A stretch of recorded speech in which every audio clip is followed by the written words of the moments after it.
Hello everyone, welcome to all of you. मैं वरुण अवस्थी, आप सभी का जीएस गुरु एक बार फिर से आप सभी का स्वागत करता हूं और आप लोग देख रहे हो वरुण अवस्थी यूट्यूब चैनल।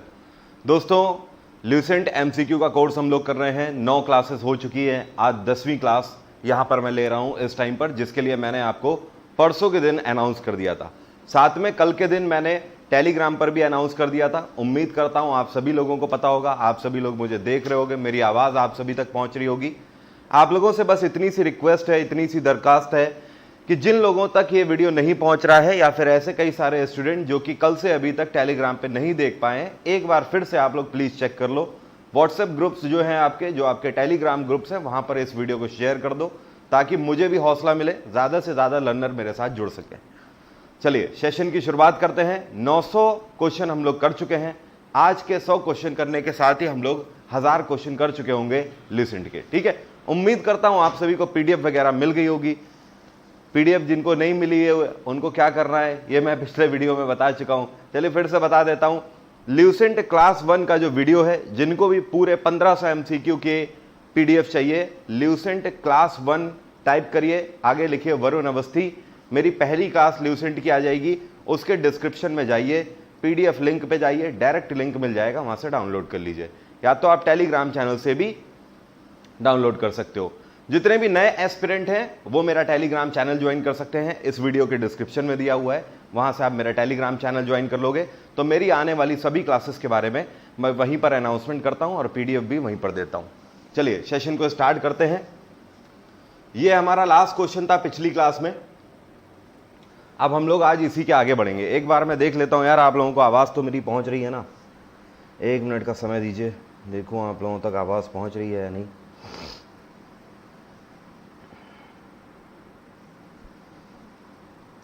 आवाज़ क्लियर है मेरी?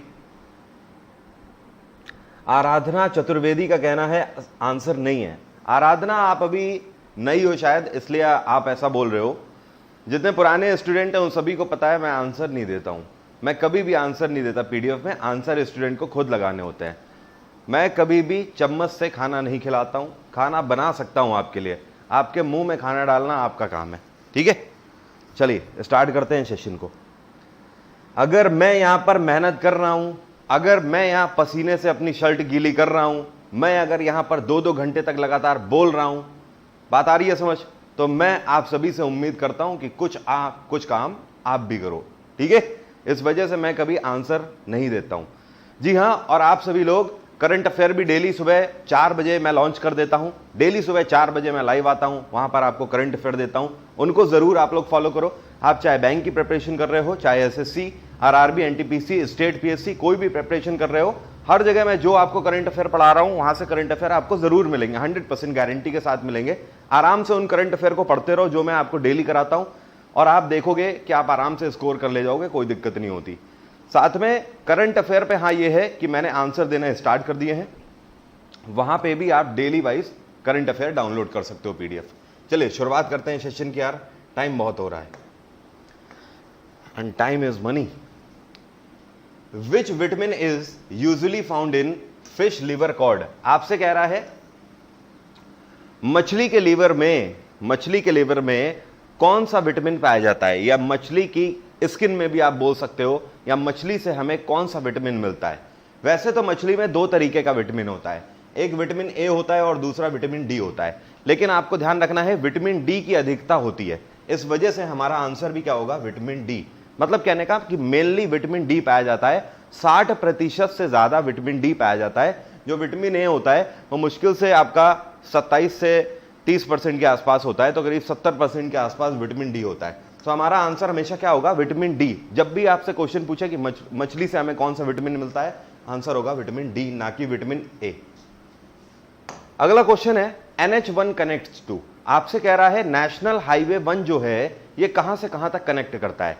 नेशनल हाईवे 1 आपको कनेक्ट करता है, एक तरीके से आप बोल सकते हो, ऐसे ध्यान रखो, नेशनल हाईवे 1 हमारे पड़ोसी मुल्क से हमें कनेक्ट करता है, भारत से पाकिस्तान तक कनेक्ट करता है। मतलब दिल्ली से लेकर ये कनेक्ट करता है कहां तक, अमृतसर तक, और अमृतसर बॉर्डर है आपको पता ही है, तो दिल्ली से अमृतसर कनेक्ट करता है। So third one is the right answer, NH1। अगला क्वेश्चन है which state is known as Ruhr of India. आपसे कह रहा है ये कौन सा भारत का राज्य है जिसको हम लोग रूर ऑफ इंडिया के नाम से जानते हैं? उत्तर प्रदेश, महाराष्ट्र, वेस्ट बंगाल या बिहार? ध्यान रखना, यह है आपका वेस्ट बंगाल। अब सवाल यह उठता है कि वेस्ट बंगाल को रूर ऑफ इंडिया बोलते क्यों हैं? वेस्ट बंगाल को रूर ऑफ इंडिया इसलिए बोलते हैं क्योंकि वेस्ट बंगाल में ये जो दामोदर वैली है, दामोदर वैली आपकी झारखंड से लेकर वेस्ट बंगाल तक फैली हुई है। समझ आ रही है बात? और इस दामोदर वैली में बहुत सारे मिनरल्स पाए जाते हैं। तो मिनरल्स की अधिकता पाए जाने की वजह से, और दामोदर वैली जो है इसका ज्यादातर एरिया झारखंड में ना होकर डब्ल्यूबी में है, वेस्ट बंगाल में है, और दामोदर वैली में मिनरल्स की मात्रा बहुत ज्यादा पाई जाती है। इस वजह से वेस्ट बंगाल को हम लोग क्या बोलते हैं? रूर ऑफ इंडिया के नाम से जानते हैं। बाकी ध्यान रखिएगा, अगर आपसे पूछता है कि चावल का उत्पादन सबसे ज्यादा कौन से राज्य में होता है, तो चावल का उत्पादन भी वेस्ट बंगाल में ही सबसे ज्यादा होता है, ध्यान रखना। अगला क्वेश्चन है, which country has the largest road network? आपसे कह रहा है इनमें से कौन सा देश है दुनिया का जहां पर सबसे ज्यादा रोड है, जहां पर सबसे ज्यादा रोडें बनाई जा चुकी हैं? यह है अमेरिका। ध्यान रखिएगा, अमेरिका दुनिया का वो देश है जहां पर सबसे ज्यादा रोड नेटवर्क है। एक तरीके से कई बार आपसे यह भी पूछ देता है, ये कौन सा देश है जहां पर सबसे ज्यादा रोड ब्रिज हैं, जिनको आप फ्लाईओवर बोलते हो या पुल बोलते हो? ये भी अमेरिका में ही है, नंबर 1 पे। ठीक है, तो ध्यान रखिएगा। और नंबर 2 पे सबसे बड़ा रोड नेटवर्क कहां पर है? नंबर 2 पे सबसे बड़ा रोड नेटवर्क है भारत में। ठीक है, तो फर्स्ट नंबर पे यूएस, नंबर 2 पे इंडिया। अगला क्वेश्चन है, विच of the following is not a prime colour? आपसे कह रहा है 4 रंग आपको दिए हुए हैं, 4 रंगों में से पूछ रहा है कौन सा एक प्राइम कलर नहीं है? रेड, येलो, ब्लू या ग्रीन? देखो, प्राइम कलर क्या होता है ये समझो। प्राइम कलर वो होते हैं जिनको आप किसी दूसरे कलर की मदद से बना नहीं सकते हो, जो कि अपने आप में ही कलर है।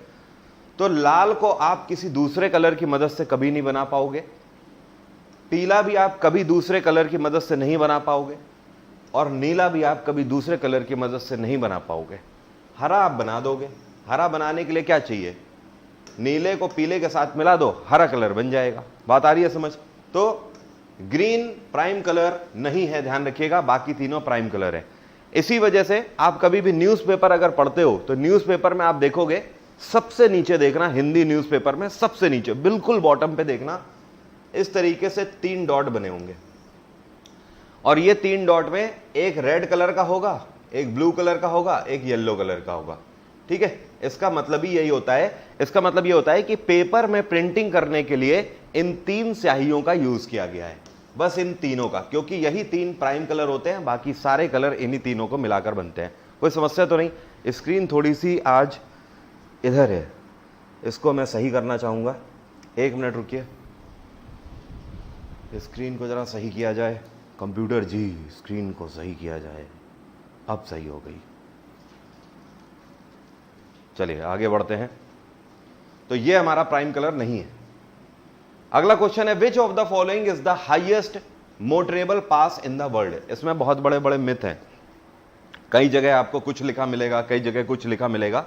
ध्यान रखिए, दुनिया का सबसे ऊंचा मोटरेबल पास क्या है? यह है उमलिंगला पास। उमलिंगला पास कहां पड़ता है? यह लद्दाख रेंज में पड़ता है। कहां पर? लद्दाख रेंज में। इसकी हाइट कितनी है? सी लेवल से इसकी हाइट है 19,300 फीट की ऊंचाई पर है उमलिंगला पास। तो उमलिंगला पास दुनिया का सबसे ऊंचा पास है 19,300 फीट की हाइट पर। कहां पर? लद्दाख रेंज में। आपसे कह रहा है, glaucoma is associated with which of the following? Glaucoma जो है, ग्लूकोमा क्या है? ग्लूकोमा एक बीमारी का नाम है।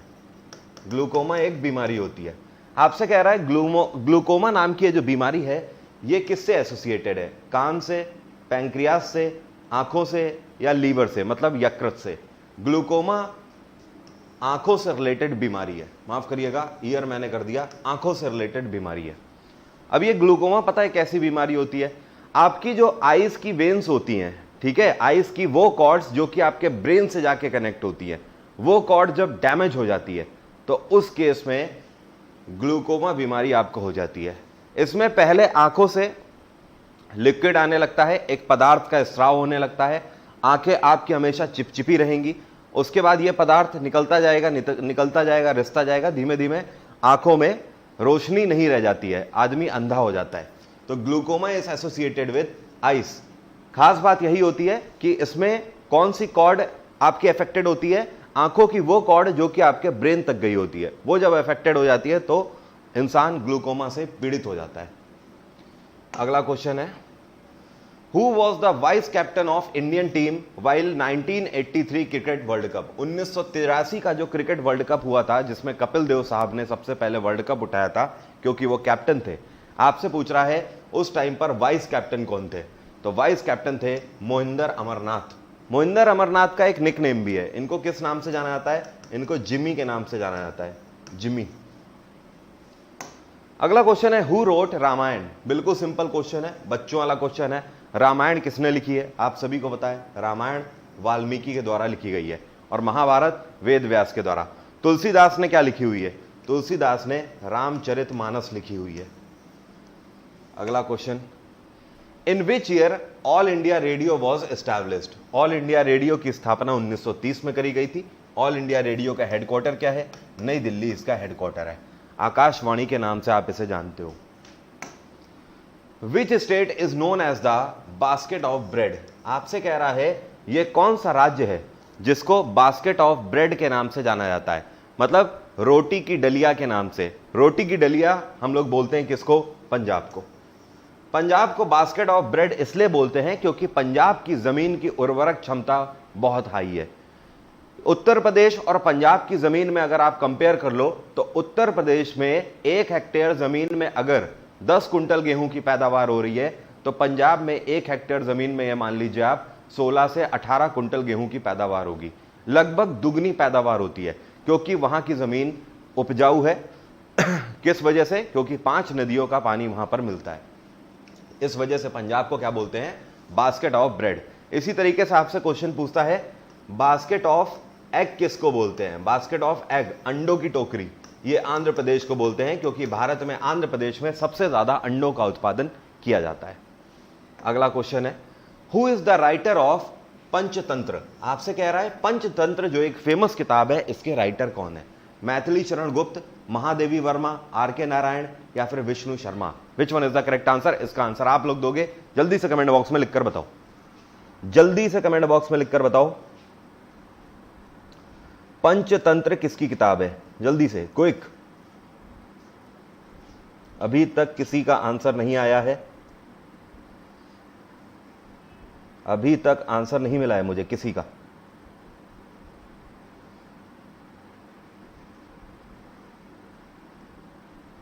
महादेवी वर्मा, विष्णु शर्मा, डिफरेंट आंसर आ रहे हैं। आपको बता देता हूं, ऐसे लोग जो कि विष्णु शर्मा बोल रहे हैं उन सभी के आंसर सही हैं, ठीक है। विष्णु शर्मा की मेनली जो रचनाएं हुआ करती थी, ये कौन सी लैंग्वेज में हुआ करती थी, ये संस्कृत में हुआ करती थी। किसमें, संस्कृत लैंग्वेज में, ध्यान रखना। अगला क्वेश्चन है, who is the founder of Ghadar party. Modern history का बहुत ही फेमस क्वेश्चन है। गदर पार्टी की स्थापना किसके द्वारा करी गई थी, ध्यान रखिएगा। गदर पार्टी के संस्थापक लाला हरदयाल थे। कौन थे, लाला हरदयाल। गदर पार्टी की स्थापना कब करी गई, 1913 में करी गई थी गदर पार्टी की स्थापना, ठीक है। और कहां पर करी गई थी, तो ध्यान रखिएगा, अमेरिका में सैन फ्रांसिस्को में इसकी स्थापना करी गई थी, सैन फ्रांसिस्को में, ठीक है। अच्छा, एक अनाउंसमेंट आप सभी के लिए है, आप सभी के लिए एक अनाउंसमेंट है और यह बहुत बड़ा अनाउंसमेंट है। आज कितनी तारीख हो गई, 8 तारीख। कल की डेट में कल जो क्लास होगी वो हिस्ट्री का क्विक रिवीजन होगा। पूरी मिडवल और पूरी मॉडर्न हिस्ट्री रिवीजन करा दूंगा मात्र 1.5 से 2 घंटे में। ताबड़तोड़ बैटिंग होगी कल पूरे 2 घंटे। ध्यान रखना, जिसको भी हिस्ट्री रिवीजन करनी हो पूरी रिवीजन करा दूंगा। अगर उतनी कर ली तो इतना मानो कि अगर आपने कुछ भी नहीं पढ़ा है उसके बाद भी 70% चांस हो जाएंगे कि आप हिस्ट्री के सारे क्वेश्चन आराम से कर लो, ठीक है। तो ये बाकी टाइम क्या होगा क्लास का, टेलीग्राम पे मैं आपको बता दूंगा। Who invented census. आपसे कह रहा है सेंसस को किसने इन्वेंट किया। सेंसस का मतलब क्या होता है, हिंदी में इसको जनगणना बोलते हैं। क्या बोलते हैं, जनगणना। जनगणना जो है ये किसके द्वारा इन्वेंट करी गई थी। जनगणना सबसे पहले WC प्लॉडेन के द्वारा इन्वेंट करी गई थी। WC प्लॉडेन जो है ये सेंसस कमिश्नर थे भारत के। कब, 1881 में। कोई समस्या तो नहीं। समस्या तो नहीं है? ठीक है, चलिए आगे बढ़ते हैं। तो ध्यान रखिएगा, WC प्लॉडेन, इनको क्रेडिट जाता है किसका? सेंसस का, जनगणना का क्रेडिट इन्हीं को जाता है। ये जनगणना कमिश्नर थे भारत के 1881 में। अगला क्वेश्चन है, Davis cup is associated with which sport? Davis cup कौन से खेल में खेला जाता है? डेविस कप आपका टेनिस से संबंधित है। टेनिस में डेविस कप खेला जाता है। और टेनिस से याद आया करंट अफेयर का क्वेश्चन, अभी हाल ही में नोवाक जोकोविच ने कौन सा टाइटल जीता है? कौन सा टूर्नामेंट टेनिस का जीता है? नोवाक जोकोविच ने हाल ही में इटालियन ओपन जीता है। क्या जीता है? Italian open. ठीक है, और महिलाओं में किसने जीता है? महिलाओं में जीता है सिमोना हेलेप ने। सिमोना हेलेप, रोमानिया की खिलाड़ी। अगला question, what is the retirement age of high court जजेस? जो हाईकोर्ट के जजेस होते हैं इनकी रिटायरमेंट एज कितनी होती है? हाईकोर्ट के जजेस की रिटायरमेंट एज 62 साल होती है। अगर आपसे सुप्रीम कोर्ट पूछे तो सुप्रीम कोर्ट के जजेस की रिटायरमेंट एज 65 साल होती है। तो सुप्रीम कोर्ट 65 साल, हाईकोर्ट 62 साल। अगला question, home rule movement was started in which year? आपसे कह रहा है होम रूल मूवमेंट की शुरुआत कब हुई थी? होम रूल मूवमेंट की शुरुआत हुई थी 1916 में। होम रूल मूवमेंट की शुरुआत किसके द्वारा करी गई थी?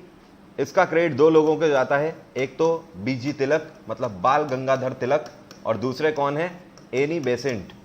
एनी बेसेंट, बाल गंगाधर तिलक और एनी बेसेंट, इन दोनों के द्वारा होम रूल मूवमेंट की शुरुआत करी गई थी। अगर आपको ऑप्शन में कोई एक ही सिलेक्ट करना हो तो हमेशा ध्यान रखना बाल गंगाधर तिलक को आप सिलेक्ट करोगे।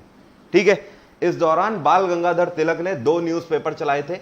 एक न्यूज़पेपर इनका था मराठा और दूसरे का नाम था केसरी। दूसरे न्यूज़पेपर का क्या नाम था? केसरी। इसी तरीके से एनी बेसेंट के द्वारा भी 2 न्यूज़पेपर चलाए गए थे। एक का नाम था कॉमन और दूसरे का नाम था न्यू इंडिया। क्या था? New India. तो दोनों के 2-2 न्यूज़पेपर थे जो कि इस मूवमेंट के दौरान लॉन्च किए गए थे। अगला क्वेश्चन है, human heart beats how many times in a minute? इसका तो आंसर बच्चा भी कर देगा यार। 72 बार धड़कता है इंसान का दिल। हमारे हार्ट में कितने चैम्बर होते हैं? हमारे हार्ट में 4 चैम्बर होते हैं, ध्यान रखना। जैसे ये हमारा हार्ट है, ठीक है, तो ये 4 चैम्बर होंगे। कितने? 1 2 3 4। अगर आपसे पूछता है मछली के हार्ट में कितने चैम्बर होते हैं? फिश के हार्ट में सिर्फ 2 चैम्बर होते हैं, 1 और 2। अगला क्वेश्चन है, विच of the following is the currency of Japan? Japan में करेंसी क्या चलती है? जापान में येन चलता है। क्या चलता है? हिंदी में इसको येन लिखेंगे, येन। रेनमिनबी कहां की है? यह है चाइना की। टका कहां का है? बांग्लादेश का। रैंड अफ्रीकन कंट्रीज में चलती है सबसे ज्यादा, अफ्रीकन कंट्रीज में। चाइना में एक और करेंसी चलती है, रेनमिनबी के साथ साथ युआन भी चलता है। यहां पर क्या चलता है? युआन।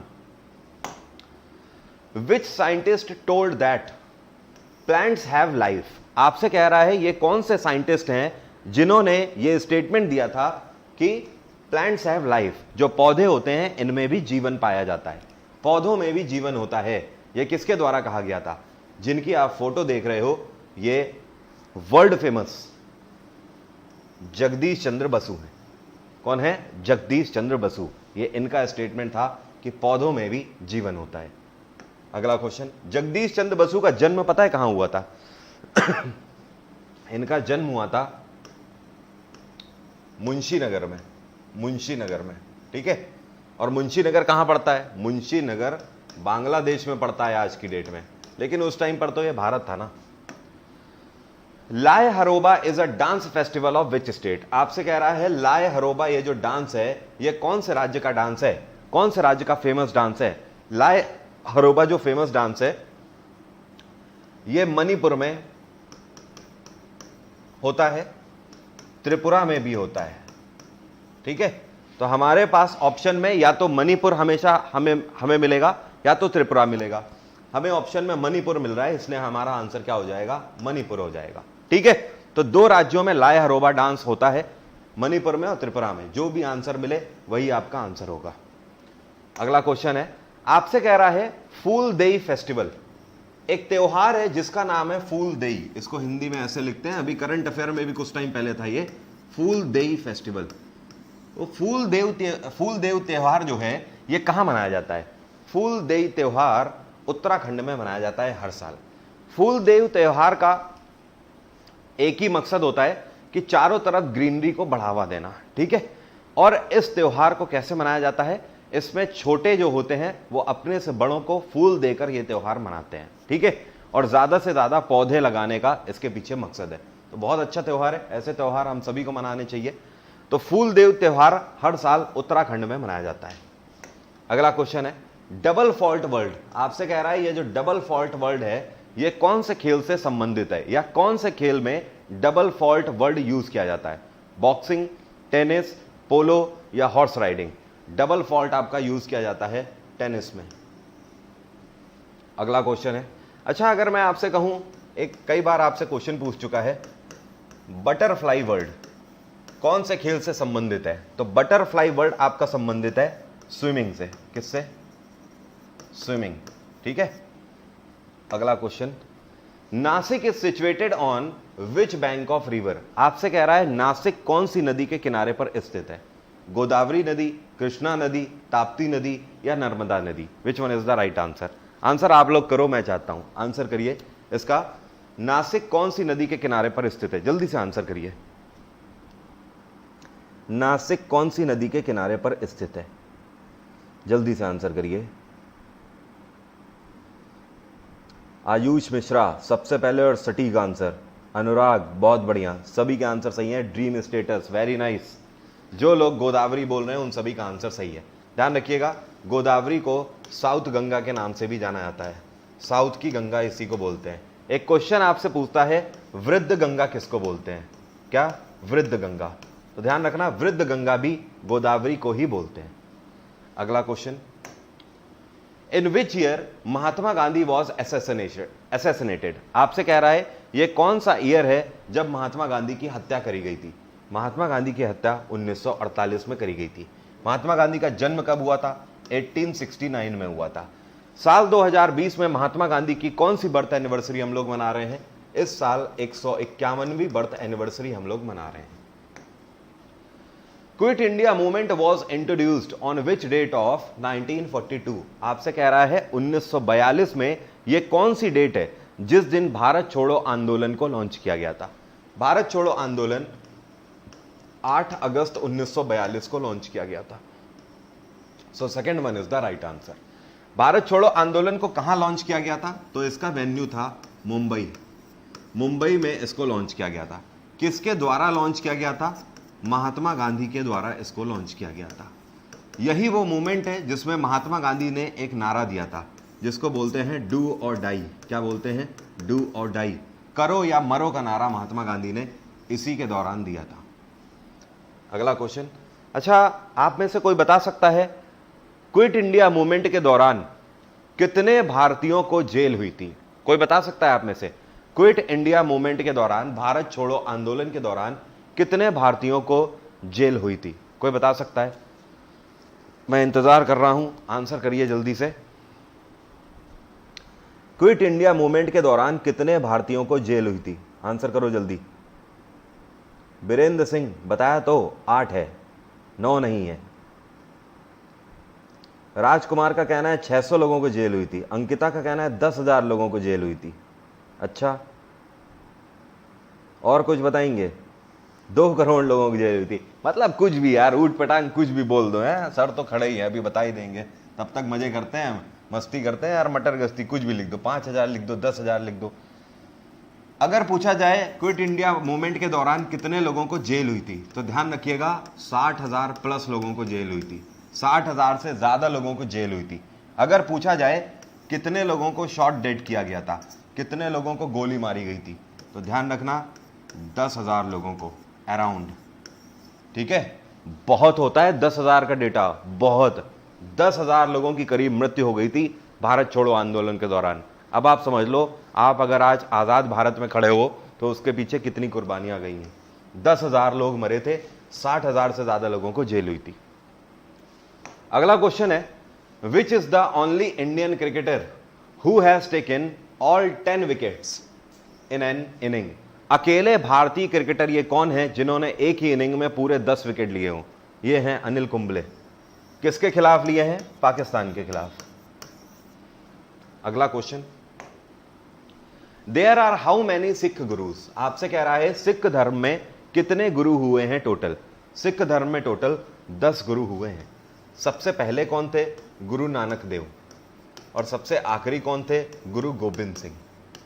ठीक है, ओके। गुरु नानक देव का जन्म कहां हुआ था? गुरु नानक देव का जन्म हुआ था तलवंडी में। कहां पर? तलवंडी।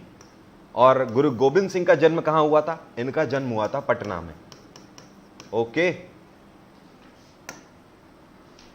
आपसे कह रहा है Jnanpith award is associated with which field? आपसे कह रहा है जननपीठ अवार्ड इनमें से कौन से फील्ड में दिया जाता है?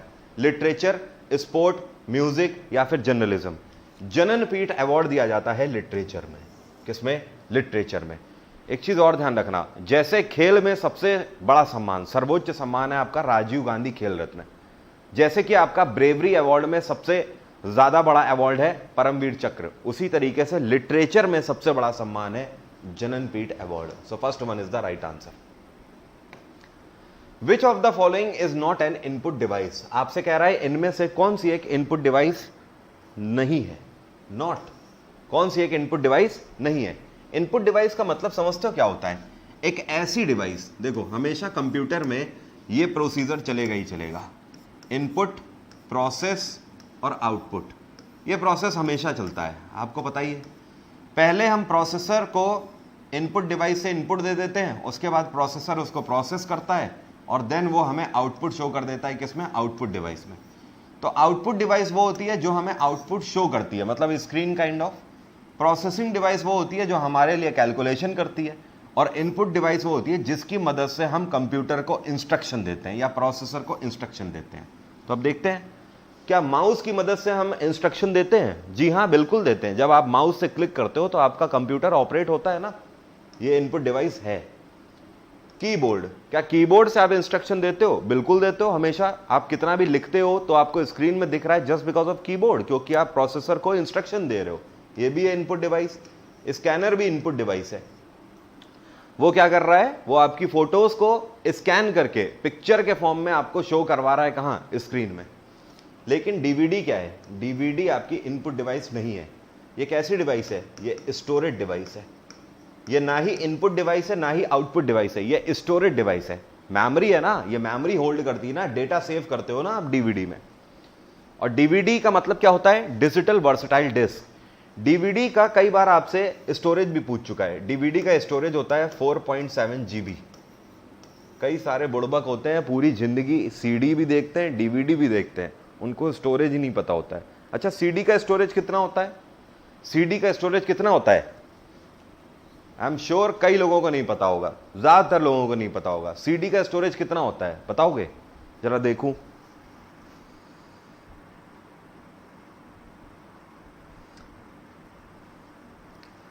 बताइए जल्दी से, सीडी का स्टोरेज कितना होता है? अभी तक आंसर ही नहीं आ रहा है। नोवी सिंह का आंसर आ गया 300 MB। गौरव कुमार का लेकिन आंसर सही है, शुभम गौर का भी आंसर सही है। जो लोग 700 MB बोल रहे हैं उनका आंसर बस सही है, ध्यान रखना। सीडी का स्टोरेज कितना होता है? 700 MB। अगला question, penalty stroke is associated with which of the following sport? आपसे कह रहा है पेनाल्टी स्ट्रोक जो है ये कौन से खेल से संबंधित वर्ड है? पेनाल्टी स्ट्रोक हॉकी में यूज किया जाता है। किसमें? हॉकी में। अगला क्वेश्चन है, Arjun award was introduced in which year? खेल में जो अर्जुन अवार्ड दिया जाता है खेल के लिए, इसको कौन से ईयर में इंट्रोड्यूस किया गया था? 1961, 1972, 1984 या 1994? Which one is the correct answer? Answer करिए इसका जल्दी से। अर्जुन अवार्ड, अदरवाइज मैं तो फिर बता ही रहा हूं, देखना चाहता हूं कौन बताता है इसका आंसर। अर्जुन अवार्ड जल्दी से बताइए। Arjuna award introduced in which year? Any idea? 1984? No, answer नहीं सही है। पंकज का आंसर सही है, बाद में आया है आंसर 1961। ठीक है, 1984 सही नहीं है। अगला क्वेश्चन है, Dronacharya award is associated with whom. आपसे कह रहा है जो द्रोणाचार्य अवार्ड दिया जाता है ये किससे एसोसिएटेड है? खिलाड़ी को अवार्ड दिया जाता है, राइटर को अवार्ड दिया जाता है, मेंटर को अवार्ड दिया जाता है, या जर्नलिस्ट को दिया जाता है? द्रोणाचार्य अवार्ड मेंटर को दिया जाता है। खेल में कोच को दिया जाता है ये अवार्ड। किसको? कोच को, मतलब गुरु को। गुरु के लिए ये अवार्ड है। नेक्स्ट है, swine flu spreads because of. आपसे कह रहा है स्वाइन फ्लू जो होता है ये इनमें से किस वायरस की वजह से होता है? जैसे कि HIV हमें पता है एड्स का है, कॉमनली सबको पता है। स्वाइन फ्लू में कौन सा वायरस स्प्रेड होता है? स्वाइन फ्लू में H1N1 नाम का वायरस स्प्रेड होता है, ध्यान रखिएगा। कौन सा वायरस? H1N1। अगला question, we celebrate national voters day on which date? राष्ट्रीय मतदाता दिवस क्या बोलते हैं? राष्ट्रीय मतदाता दिवस हम लोग किस दिन मनाते हैं?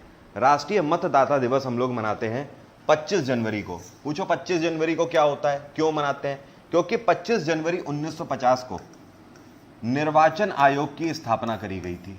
निर्वाचन आयोग मतलब समझते हो? Election commission. तो इलेक्शन कमीशन की क्योंकि इस दिन स्थापना करी गई थी, इसी वजह से इस दिन को हम लोग मतदाता दिवस, वोटर्स डे के रूप में मनाते हैं। इलेक्शन कमीशन के लिए संविधान में आर्टिकल कितना है? आर्टिकल 324। इलेक्शन कमीशन में कितने मेंबर्स का प्रावधान है? 3 मेंबर्स का प्रावधान है। इस टाइम पे चीफ इलेक्शन कमिश्नर कौन है? सुनील अरोरा। बाकी के 2 कमिश्नर कौन है? एक हैं आपके राजीव कुमार और दूसरे हैं सुशील चंद्र। अगला क्वेश्चन है, which country is the one and only country who imposed complete ban on tobacco? आपसे कह रहा है ये अकेला देश दुनिया का कौन सा है जिसने तंबाकू पर पूर्णता बैन लगा दिया?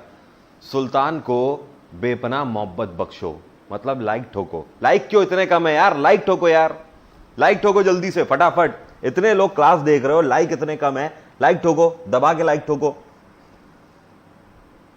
इतनी मेहनत हो रही है, किसके लिए हो रही मेहनत? वीडियो पे लाइक भी ना पड़े तो बेकार है। कुछ लोग भूटान वाले हैं, कुछ लोग जापान वाले हैं, अच्छा कुछ लोग सीरिया वाले भी हैं। बिल्कुल सही रवि कुमार, आंसर बिल्कुल सही है। और भी लोग, मैं नाम नहीं देख पाया, स्क्रॉल हो गए। जो लोग भी भूटान बोल रहे हैं उन सभी का आंसर सही है। ध्यान रखिएगा, भूटान दुनिया का अकेला ऐसा देश है जो कि पूर्णतः तंबाकू पर बैन लगा चुका है। भूटान ने तंबाकू पर बैन कब से लगाया हुआ है? साल 2010 से बैन लगाया हुआ है। एक चीज और ध्यान रखिएगा, दुनिया का अकेला ऐसा देश है भूटान जो कि पूर्णतः 100% कार्बन पॉजिटिव है, ठीक है, जहां पर बिल्कुल पॉल्यूशन नहीं है। भूटान में सरकार किसकी है? भूटान में लोटे शेरिंग की सरकार है। भूटान की कैपिटल है थिम्पू, जापान की कैपिटल टोक्यो, नॉर्थ कोरिया की प्योंगयांग और सीरिया की दमास्कस। अगला क्वेश्चन है, money bill usually introduced in which place? आपसे कह रहा है जो मनी बिल होता है, मनी बिल को हम लोग कहां प्रस्तुत करते हैं? राज्यसभा में, लोकसभा में, लेजिस्लेटिव काउंसिल में या नीति आयोग में? मनी बिल को प्रस्तुत करते हैं हम लोग, माफ करिएगा, लोकसभा में। तो second one is the right answer. और मनी बिल के लिए आर्टिकल कितना होता है? मनी बिल के लिए आर्टिकल 110 होता है संविधान में। अगला क्वेश्चन है, by which amendment fundamental duties were added in Indian constitution? देखो है क्या, जब हमारा संविधान बना था तो उस टाइम पर मौलिक कर्तव्य उसमें नहीं लिखे गए थे। मौलिक कर्तव्यों को बाद में संविधान में जोड़ दिया गया है। तो आपसे वही पूछ रहा है कि बाद में कौन से संशोधन के तहत इसको ऐड किया गया। तो आपको ध्यान रखना है, यह था 42वां संशोधन। कौन सा? 42nd amendment. और यह कब हुआ था? 1976 में हुआ था। तो 1976 के 42वें संशोधन के तहत फंडामेंटल ड्यूटीज को संविधान में ऐड किया गया। कई बार आपसे पूछता है कि फंडामेंटल ड्यूटीज को कौन सी कमेटी के रिकमेंडेशन पर ऐड किया गया था? तो इस कमेटी का नाम है स्वर्ण सिंह कमेटी। क्या नाम है? स्वर्ण सिंह कमेटी। स्वर्ण सिंह इस टाइम पर इस कमेटी के अध्यक्ष थे। एक क्वेश्चन आपसे और पूछता है, आपसे पूछता है which amendment is known as mini constitution? किसको छोटा संविधान बोला जाता है? किस संशोधन को? तो 42वां संशोधन ही है जिसको मिनी कॉन्स्टिट्यूशन के नाम से जाना जाता है। अगला क्वेश्चन है, हु सैड स्वतंत्रता हमारा जन्म सिद्ध अधिकार है, मैं इसे लेकर रहूंगा? ऐसा किसने कहा? किस क्रांतिकारी ने कहा था स्वतंत्रता हमारा जन्म सिद्ध अधिकार है, मैं इसे लेकर रहूंगा? जल्दी से जल्दी आंसर करिए, जी हाँ, अगर आप लॉ के भी स्टूडेंट हैं तो भी अगर आप मेरी पॉलिटी की क्लासेस देख रहे हैं तो आपको थोड़ी नहीं बहुत ज्यादा मदद मिलने वाली है। तो स्वतंत्रता हमारा जन्मसिद्ध अधिकार है, यह बाल गंगाधर तिलक का कहना था। अगला क्वेश्चन है, all India forward block was established in which year? Which state पूछ रहा है आपसे, ईयर भी बता देता हूं आपको। आपसे पूछ रहा है ऑल इंडिया फॉरवर्ड ब्लॉक की स्थापना कौन से राज्य में करी गई थी? ऑल इंडिया फॉरवर्ड ब्लॉक की स्थापना वेस्ट बंगाल में करी गई थी। ऑल इंडिया फॉरवर्ड ब्लॉक की स्थापना कब करी गई? 1939 में करी गई थी। किसके द्वारा करी गई थी?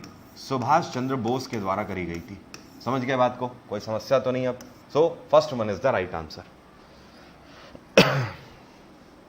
अगला क्वेश्चन है, which governor general is associated with doctrine of lapse? आपसे कह रहा है ये कौन सा गवर्नर जनरल है, ये कौन सा गवर्नर जनरल है जिसको डॉक्ट्राइन ऑफ लैप के साथ एसोसिएट किया जाता है? डॉक्ट्राइन ऑफ लैप्स का मतलब है, हिंदी में इसको बोलते हैं हड़प नीति। क्या बोलते हैं? हड़प नीति। और हड़प नीति किसकी फेमस है? हड़प नीति लॉर्ड डलहौजी की फेमस है। ठीक है ना, कि अगर कोई राजा जिसका पुत्र ना हो, अगर पुत्री हो गई उसकी और उसका कोई पुत्र नहीं हुआ तो उसका साम्राज्य ब्रिटिश हुकूमत हड़प लेगी। ये कानून कौन लेकर आया था? लॉर्ड डलहौजी लेकर आया था। तो इसी को लॉर्ड डलहौजी की हड़प नीति के नाम से जाना जाता है, डॉक्ट्राइन ऑफ लैप्स को। Who was popularly known as Nana Sahib? आपसे कह रहा है इनमें से कौन है, मराठा साम्राज्य के कौन से पेशवा हैं जिनको नाना साहिब के नाम से जाना जाता है? तो नाना साहिब पेशवा बाजीराव फर्स्ट को बोला जाता था। किसको? बाजीराव फर्स्ट को। इन्हीं को नाना साहिब बोलते थे। चलिए, मैंने फैसला कर लिया है, जैसा कि मैंने आपको बताया कि कल मैं हिस्ट्री का क्विक रिवीजन लेकर आ रहा हूं, तो मैंने फैसला कर लिया है यहीं पर क्लास आपको दूंगा हिस्ट्री के क्विक रिवीजन की, जिसमें पूरी मिडिवल खत्म करूंगा और पूरी मॉडर्न हिस्ट्री खत्म करूंगा। ठीक है, लेकिन लेकिन लेकिन कितने टाइम? तो ध्यान रखिएगा, रात को 9 बजे 9 PM। ठीक है, क्योंकि 11 साढ़े 11 तक फ्री हो जाऊं मैं भी, समझ रहे हो? तो रात को 9 बजे से स्टार्ट करूंगा, 11 साढ़े 11 बजे तक, जितने बजे तक भी क्लास चलेगी ताबड़तोड़ बैटिंग करेंगे, पूरी हिस्ट्री उस पर रिवीजन करेंगे। कोई समस्या तो नहीं? अब ओके, तो जितने भी लोग हो सबको बता दीजिए, जिसको भी हिस्ट्री पूरी पढ़नी हो, अभी तक कुछ भी दिक्कत हो हिस्ट्री में, सारी दिक्कतें कल खत्म हो जाएगी। जितना कल हिस्ट्री में पढ़ा दूंगा रिवीजन क्लास में, समझ लेना उतने सही क्वेश्चन मिल जाएंगे। जाओ, बोल दिया मतलब बोल दिया। ये मेरा आशीर्वाद है आखिरी टाइम पर, बिल्कुल लास्ट मोमेंट पे CHSL के लिए। तो 9 PM पे कल मैं क्लास आपको दे रहा हूं। ज्यादा से ज्यादा लोगों को शेयर करो, बस इतनी मेरी रिक्वेस्ट है। कंटेंट मैं दे रहा हूं यार, मेहनत करूंगा 2 घंटे यहां पर खड़े होकर, 3 घंटे 2 घंटे जितने भी लगे, शेयर करना आपका काम है। मुझे लाइव लर्नर कल 5000 चाहिए कम से कम। शेयर करो, जितने भी सोशल मीडिया प्लेटफॉर्म हो शेयर करो। एक एक बंदा 50-50 जगह शेयर करे इसको जाके। कल फ्री में पूरी रिवीजन करा रहा हूं, फ्री, पूरा मुफ्त। In which year World War second was started? आपसे कह रहा है ये कौन सा ईयर है जब विश्व युद्ध द्वितीय की शुरुआत करी गई थी? वर्ल्ड वॉर सेकेंड की शुरुआत 1939 में हुई थी और ये 1945 तक चला था। कोई समस्या तो नहीं? All okay? ठीक है,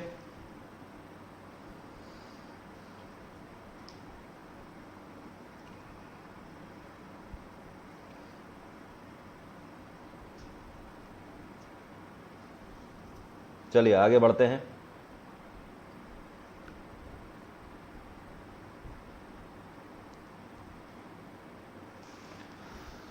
चलिए आगे बढ़ते हैं। Who is the founder of Syed dynasty? Delhi सल्तनत की एक फेमस डायनेस्टी है जिसको बोलते हैं सैयद डायनेस्टी। जिन लोगों को भी ये डायनेस्टी समझ नहीं आ रही है ना, कल सब समझ आ जाएगा, परेशान ना हो। कल बच्चा भी हिस्ट्री याद कर लेगा मेरी क्लास में। ऐसी होती है मेरी हिस्ट्री क्लास कि जिसने कभी इतिहास का ई भी ना पढ़ा हो उसको भी कल इतिहास समझ आएगा। ठीक है ना? अब बाकी कोर्स की बात अलग होती है, लेकिन हाँ 2 घंटे में जो क्विक रिवीजन आपको दूंगा, जो केवल की पॉइंट दूंगा, अगर उतने के आपने नोट्स बना लिए कल मेरे साथ, तो विश्वास मानिए पेपर में कोई समस्या नहीं होने वाली फिर। हाँ, तो सैयद डायनेस्टी का फाउंडर कौन था? सैयद डायनेस्टी का फाउंडर था खिज्र खां। कौन था? खिज्र खां। अगला क्वेश्चन, आनंद भवन is situated in which city? आपसे कह रहा है आनंद भवन इसमें से कौन से शहर में स्थित है? आनंद भवन कहां पर है? प्रयागराज, मुंबई, कोलकाता या लाहौर? यह है आपका प्रयागराज में, जिसको इलाहाबाद के नाम से जाना जाता था। आनंद भवन वही घर है जिसमें पहले नेहरू फैमिली रहा करती थी, ठीक है, जवाहरलाल नेहरू रहा करते थे। Who established Anand one? अब आनंद वन की बात हो रही है, पहले आनंद भवन की बात हो रही थी। आनंद वन किसके द्वारा स्थापित किया गया है या फिर किसके द्वारा स्थापना करी गई है आनंद वन की? आनंद वन की स्थापना करी गई है या इसके संस्थापक हैं बाबा आमटे। बाबा आमटे एक सोशल एक्टिविस्ट हुआ करते थे। आनंद वन की स्थापना कहां पर करी गई है? तो ध्यान रखिएगा, इसकी स्थापना वेस्ट बंगाल में करी गई है। अगला question, fort William college was established in which place? Fort William college की स्थापना कौन सी जगह पर करी गई थी? इसकी स्थापना कोलकाता में करी गई थी। फोर्ट विलियम की स्थापना किसके द्वारा करी गई थी? तो ध्यान रखिएगा, लॉर्ड वेलेस्ली के द्वारा, लॉर्ड वेलेस्ली। और फोर्ट विलियम कॉलेज की स्थापना कौन से ईयर में करी गई? तो ध्यान रखिएगा 1800 एडी में, 1800 एडी। अगला क्वेश्चन है, salt Satyagraha was introduced in which year? आपसे कह रहा है नमक का आंदोलन, सॉल्ट सत्याग्रह जिसको बोलते हैं, ये कौन से ईयर में लॉन्च किया गया था? नमक का आंदोलन 1930 में लॉन्च किया गया था। ध्यान रखिएगा, ये जो सॉल्ट सत्याग्रह है इसी को सिविल डिसओबीडिएंट मूवमेंट के नाम से जाना जाता है और हिंदी में इसी को सविनय अवज्ञा आंदोलन के नाम से जाना जाता है, ठीक है। तो सविनय अवज्ञा आंदोलन, सिविल डिसओबीडिएंट मूवमेंट और सॉल्ट सत्याग्रह तीनों एक ही हैं। 1930 में इसको महात्मा गांधी के द्वारा लॉन्च किया गया था और इसी के दौरान साबरमती से दांडी तक पैदल मार्च करते हुए महात्मा गांधी गए थे और वहां पर उन्होंने खुद से नमक बना के ब्रिटिशर्स का नमक का कानून तोड़ दिया था। Which is the warmest layer of atmosphere? आपसे कह रहा है हमारे एटमोस्फियर में जितनी भी लेयर है, जैसे ट्रोपोस्फियर है, स्ट्राटोस्फियर है, मेसोस्फियर है, थर्मोस्फियर है, एक्सोस्फियर है, इन सभी लेयर्स में से सबसे गर्म कौन सी है? वार्मेस्ट कौन सी है? तो सबसे गर्म होती है आपकी कौन सी? ये होती है थर्मोस्फियर। कौन सी? थर्मोस्फियर। ये सबसे गर्म लेयर है। थर्मोस्फियर सबसे गर्म होती क्यों है, इसको समझो। यहां पर एक चीज देखो आप, ये हमारी पृथ्वी है, ठीक है, हमारी पृथ्वी में ही ये लेयर्स स्टार्ट हो जाती है, लेकिन एक्चुअली ये जो थर्मोस लेयर होती है, ये आप देखो 12 किलोमीटर तक ट्रोपोस्फियर है, 21 किलोमीटर तक स्ट्रेटोस्फियर है और इसके बाद आपका माफ करिएगा 50 किलोमीटर तक स्ट्रेटोस्फियर है और 80 किलोमीटर तक मेसोस्फियर है और यहां पर आप देख रहे हो 320 किलोमीटर तक थर्मोस्फियर है। यह सबसे ज्यादा गर्म इसलिए होती है क्योंकि ये एक तरीके से सबसे आखिरी लेयर होती है, क्योंकि एक्सोस्फियर जो है वो तो आपका स्पेस का पार्ट हो जाता है, मतलब अंतरिक्ष का पार्ट हो जाता है। तो एक तरीके से देखा जाए तो जो सूर्य की किरणें होती हैं, सूर्य की किरणें सबसे पहले आपकी कहां पड़ती हैं? थर्मोस्फेयर में ही पड़ती है। तो इस वजह से थर्मोस्फेयर का टेम्परेचर सबसे ज्यादा गर्म हो जाता है, ठीक है। तो अल्ट्रावायलेट रेज जो होती है वो डायरेक्ट थर्मोस्फेयर में पड़ने की वजह से इसका जो तापमान है ये सबसे ज्यादा गर्म होता है सभी लेयर्स में। ध्यान रखना है इस बात का। अगला क्वेश्चन है, लैक्टोबैसिलस फाउंड इन? आपसे कह रहा है लैक्टोबैसिलस इनमें किस में पाया जाता है? चीज में, फ्रूट जूस में, राइस में या कर्ड में? लैक्टोबैसिलस क्या होता है? एक बैक्टीरिया होता है। क्या होता है? बैक्टीरिया, जो कि दूध को जमाने का काम करता है, दूध में जामन डालने का काम करता है और दूध जब जम जाता है तो क्या बन जाता है? कर्ड बन जाता है, दही बन जाता है। तो दही में पाया जाने वाला बैक्टीरिया ही लैक्टोबैसिलस होता है। और दही में कौन सा एसिड पाया जाता है? दही में कौन सा एसिड पाया जाता है? दही में लैक्टोबैसिलस होने की वजह से लैक्टिक एसिड पाया जाता है। कौन सा? लैक्टिक। लेकिन अगर दूध में पूछा जाए तो दूध में ब्यूट्रिक एसिड, ब्यूट्रिक एसिड, ठीक है। अगला question, which is an important river of Indian desert? आपसे कह रहा है भारतीय डेजर्ट की इंपॉर्टेंट रिवर कौन सी है?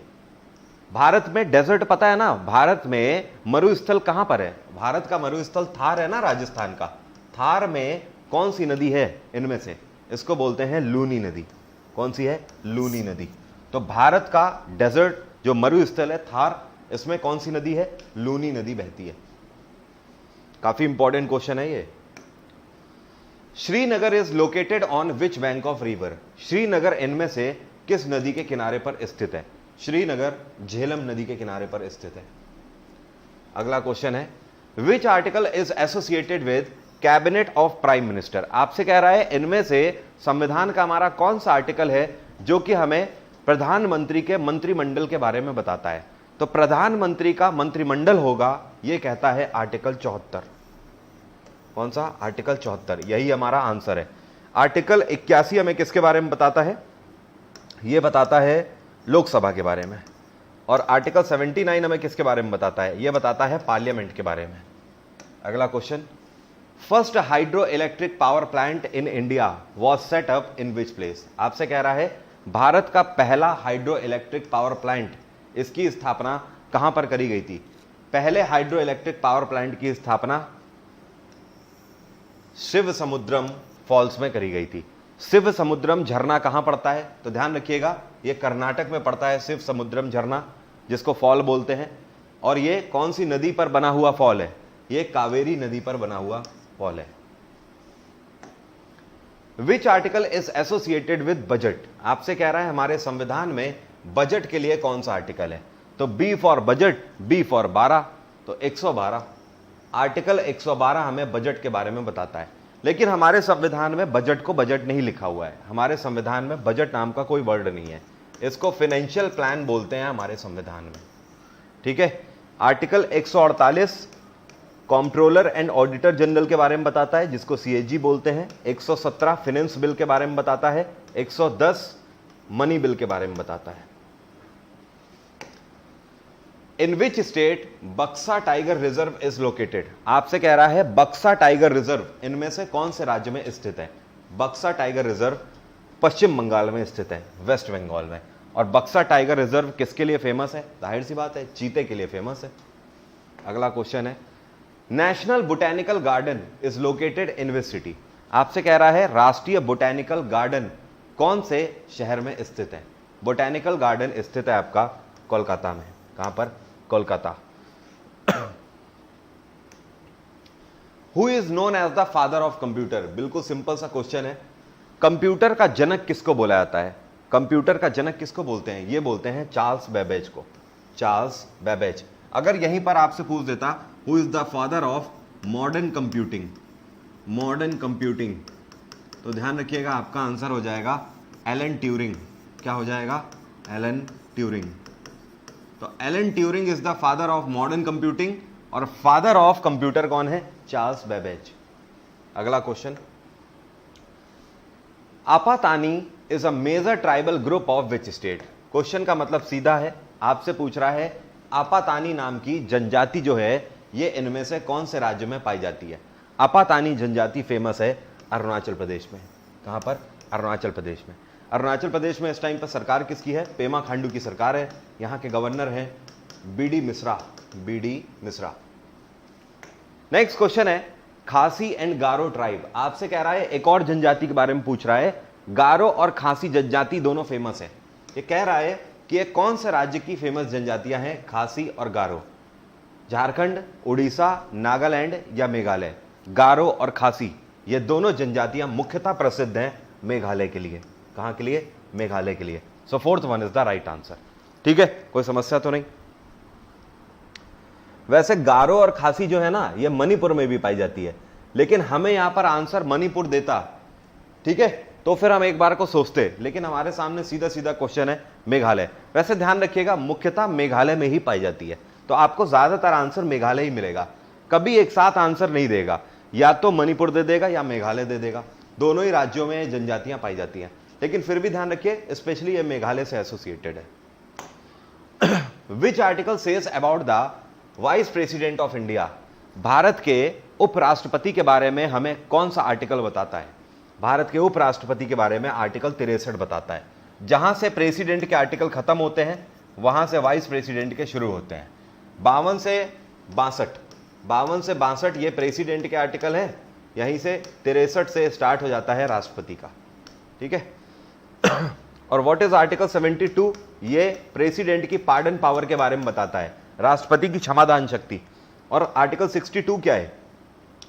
ये राष्ट्रपति के ऑफिस फिलर के बारे में बताता है कि राष्ट्रपति की पोस्ट मैक्सिमम 6 महीने तक खाली रह सकती है। और आर्टिकल 60 राष्ट्रपति की ओथ के बारे में, मतलब शपथ के बारे में बताता है। What is the capital of Tanzania? Tanzania की कैपिटल क्या है? तंजानिया की कैपिटल क्या है? सोरे, कायरो, डोडोमा या फिर डेन सेल्वाडोर? वैसे सोरे तो है नहीं, सुक्रे है। सुक्रे किसकी होती है? सुक्रे है बोलीविया की। कायरो किसकी कैपिटल है? इजिप्ट की। डोडोमा किसकी है? डोडोमा है तंजानिया की, ठीक है। और डेन सेल्वाडोर किसकी कैपिटल है? डेन सेल्वाडोर कैपिटल है आपकी, एक कंट्री है एल सेल्वाडोर। क्या है? El Salvador. एल सेल्वाडोर की कैपिटल है डेन सेल्वाडोर, ठीक है। What is called as the roof of the world? आपसे कह रहा है इनमें से संसार की छत किसको बोलते हैं? इनमें से संसार की छत किसको बोलते हैं? सह्याद्री को बोलते हैं, छोटा नागपुर प्लेटू को बोलते हैं, पामीर नॉट को बोलते हैं या इंदिरा पॉइंट को बोलते हैं? तो ध्यान रखिएगा, संसार की छत हम लोग किसको बोलते हैं? पामीर के पठार को। और पामीर के पठार को ही पामीर नॉट के नाम से भी जाना जाता है। आप में से पता है कई लोगों को कि पामीर प्लेटू कहां है?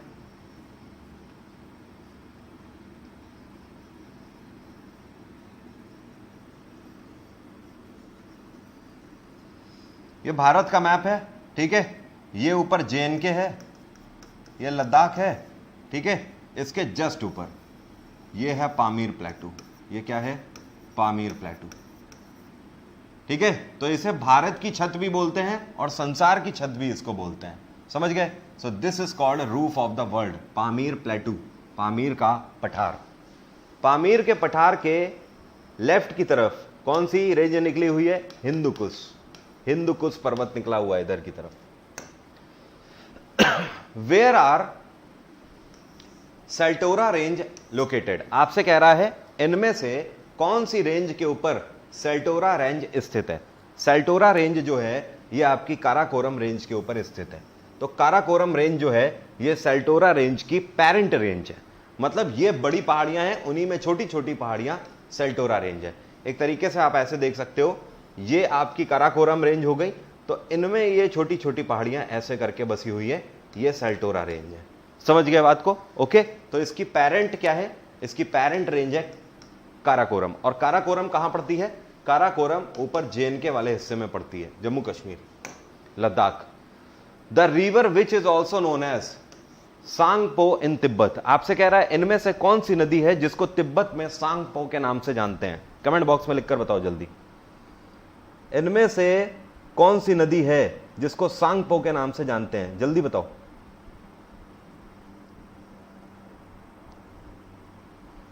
Any idea? निखिल भाई साहब, जिनको भी दिल्ली पुलिस की तैयारी करनी हो, मैं आप सभी को बता देता हूं, अनअकैडमी पे मैंने प्लस कोर्स लॉन्च कर दिया है 10 तारीख से, 10 अक्टूबर से।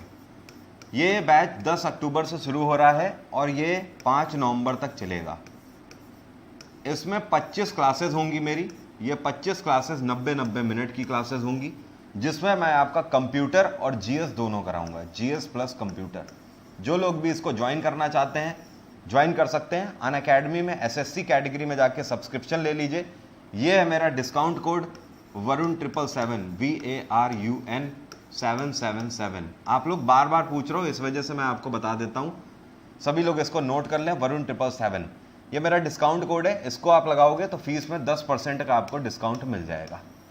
ओके, तो 10 अक्टूबर से स्टार्ट होने वाला है। आज 8 हो चुकी है, परसों से ये बैच स्टार्ट हो जाएगा। जो लोग भी ज्वाइन करना चाहते हैं ज्वाइन कर ले। आपके एग्जाम से पहले पूरा बैच खत्म हो जाएगा। ताबड़तोड़ तैयारी वहां पर चलेगी और कंप्यूटर को देखते हुए, मद्देनजर रखते हुए कि क्या क्या वहां पर आएगा, वो पूरा मैं यहां पर आपका कवर कराऊंगा। क्लास डेली होगी 10 से लेकर 5 नवंबर तक, जो लोग भी ये ज्वाइन करना चाहते हैं। बाकी यूट्यूब में जो सेवा हो सकती है वो तो मैं आपकी सेवा कर ही रहा हूं। हाँ, तो क्वेश्चन यहां पर ये है, the river which is also known as Tsangpo in Tibet. Tibet में सांगपो किस नदी को बोलते हैं? ये बोलते हैं ब्रह्मपुत्र को। ब्रह्मपुत्र को तिब्बत में सांगपो बोलते हैं। एक चीज और ध्यान रखिएगा, बांग्लादेश में ब्रह्मपुत्र को क्या बोलते हैं? बंगाली जमुना भी बोलते हैं, ठीक है। और तिब्बत में तिब्बतियन सांगपो बोलते हैं। तो इसी नदी को बंगाली जमुना भी बोलते हैं, ब्रह्मपुत्र भी बोलते हैं। अगला question, in which state Kanger घाटी national park located? Comment box में लिखकर जल्दी से बताओ, यह कौन सा राज्य है जहां पर कांगर घाटी नेशनल पार्क स्थित है, जहां पर कांगर घाटी नेशनल पार्क स्थित है। फी आप पूछ रहे हो, फी के लिए तो मैं श्योर नहीं हूं, लेकिन हां मैं आपको इतना बता देता हूं, जिसको भी सब्सक्रिप्शन लेना, तो आप घाटे में रहोगे अगर आप 6 महीने का सब्सक्रिप्शन लेते हो। अगर सब्सक्रिप्शन लेना है तो कम से कम 1 साल का सब्सक्रिप्शन लेना या 2 साल का लेना, उसी में आपको फायदा हो पाएगा। अब जो 1 साल का सब्सक्रिप्शन है वो आई थिंक कितने का है, वो 6000 का है, जिसपे आपको डिस्काउंट लगा दोगे। अगर आप वरुण 777 का यूज़ करोगे तो डिस्काउंट लगने के बाद 10% डिस्काउंट लगने के बाद वो आपकी 5400 की हो जाएगी फीस। 5400 में पूरे साल अनलिमिटेड क्लासेस और हर सब्जेक्ट की। तो आई थिंक घाटे का तो सौदा है नहीं यार, फायदे का ही सौदा है। जहाँ तक मैं जितने कोचिंग इंस्टीट्यूट जाता हूँ, किसी कोचिंग इंस्टीट्यूट में इतनी सस्ती फीस तो है नहीं। तो आई थिंक फायदे का सौदा है। 5400 रुपये में अनलिमिटेड आप कर सकते हो क्लासेस। ऐसे मैं देख लेता हूँ, हाँ बिल्कुल सही है, बिल्कुल सही है। ये आपकी 12 महीने की 6000 है और 24 महीने की 7200 है। अब 7200 में आप 10% ऑफ कर दो, इसमें भी 10% ऑफ कर दो, वो लगेगी 2 साल की। तो आप देख लो 2 साल वाली में कितना फायदा है और 1 साल वाली में उससे भी कम फायदा है। 6 महीने वाली में तो बिल्कुल फायदा नहीं आपको मिलेगा, ठीक है ना। तो 1 साल या 2 साल का ही ले। चलिए क्वेश्चन पे आते हैं यार, जल्दी जल्दी टाइम हो रहा है। इन विच स्टेट, अभी क्योंकि 7 बजे, एक चीज और आपको बता देता हूं, जिनको करंट अफेयर करनी हो, करंट अफेयर जिनको भी करनी हो, आज रात 10 बजे अनअकैडमी एसएससी लाइव पर भी क्लास ले रहा हूं, वहां पर आ जाना। अभी आपको इस क्लास के बाद दिखा दूंगा, 32 क्वेश्चन बचे हुए हैं, 32 क्वेश्चन करके आज रात की 10 बजे दिखा देता हूं क्लास कहां हो रही है, सभी लोग आ जाना। पिछले 6 महीने के इंपॉर्टेंट क्वेश्चन करा रहा हूं, 50 कल करा दिए थे, 50 आज कराऊंगा रात 10 बजे। इन विच स्टेट कांगर घाटी नेशनल पार्क लोकेटेड, कांगर घाटी नेशनल पार्क कहां पर है, यह पड़ता है आपका छत्तीसगढ़ में। सो 4th one is the right answer. Chhattisgarh में भूपेश बघेल की सरकार है और गवर्नर कौन है, अनसुईया उइके। अगला क्वेश्चन है, विच of the following is a land locked country, इनमें से कौन सा वो देश है जो कि चारों तरफ से जमीन से ढका हुआ है। तो भैया ओमान नहीं है, ओमान में समुद्र तट है। चाइना भी नहीं है, चाइनीज सी है। नेपाल है, नेपाल चारों तरफ से ढका हुआ है, ठीक है। यह है भारत और ये ऊपर वाला हिस्सा ये नेपाल पड़ता है, चारों तरफ से ढका हुआ। इधर चाइना से, इधर बांग्लादेश का एक हिस्सा लगता है और इधर तो पूरा भारत से ढका हुआ है। तो China, Nepal is the right answer. Vijay Stambh is situated in which city of Rajasthan, आपसे कह रहा है राजस्थान का एक कौन सा शहर है जहां पर विजय स्तंभ स्थित है। विजय स्तंभ चित्तौड़गढ़ के किले में स्थित है। So 3rd one is the right answer.